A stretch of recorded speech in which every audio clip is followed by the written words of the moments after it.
Okay, let's look at one of the things that we can measure in gases, and that's pressure.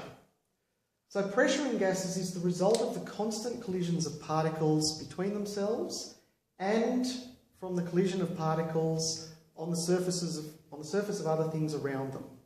So if we have a gas inside a container, the gas particles will collide with the container and exert a pressure on them.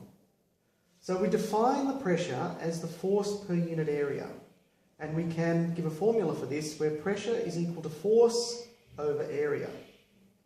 So in other words, if we increase the number of particles, we thereby increase the number of collisions, which from our formula, if we increase the number of collisions, we increase the force either on our container or on each other, and this greater force therefore increases our pressure. So how do we measure pressure? Well, the international scientific units are given to us as being measured in pascals, and we shorten that to a capital P little a, and 1 pascal is defined as 1 Newton per metre squared.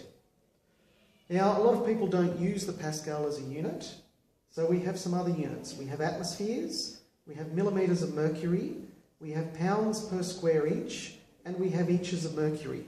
And they're all still used quite commonly. So how do we convert between these units? Well, the most common unit we have, and that's often used, is the atmosphere.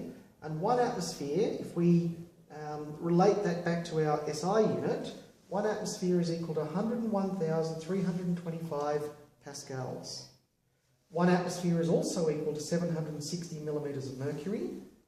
1 atmosphere is equal to 14.7 pounds per square inch. It's also equal to 29.92 inches of mercury.